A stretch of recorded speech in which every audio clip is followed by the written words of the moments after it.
Well, I told you that the agenda's going to grow and more things are going to randomly start popping up on this list. Let's have a look. May the 10th? Watson did that video, and it is... Yep, May the 17th. So literally 7 days it's taken them to add more things to this list. Let's have a look at what they've put on this list, shall we? Now, we already know about some of the stuff already. So we've got destroying Iran's nuclear facilities, that we already know that. This one's an update. They want to prolong the war on Syria by arming anti-Assad elements. You notice how it says elements rather than by arming rebels, because again, it's to feed into their aren't the rebels bad people.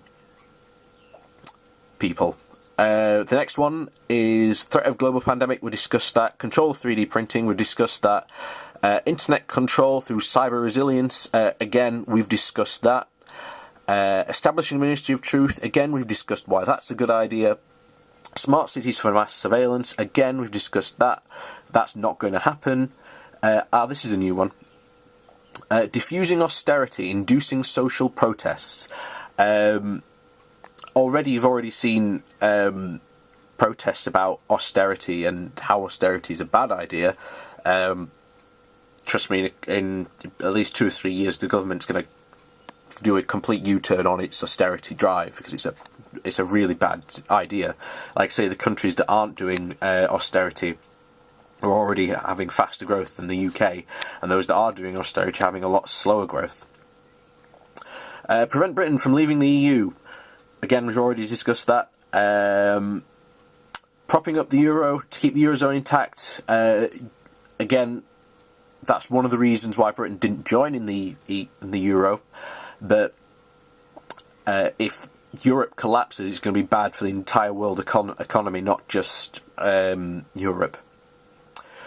Minimal 2013 economic growth. Again, talk to any economists, anybody like that. Read, the Financial Times.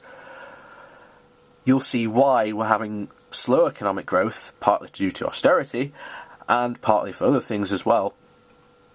But many economists predicted that we will have slow growth coming out of this economic downturn, so this is not surprising. Increased central bank power.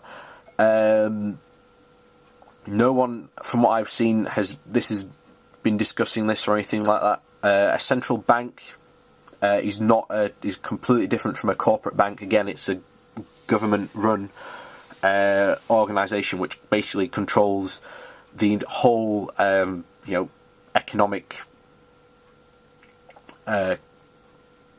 money central power of that particular country, depending on what central bank power is.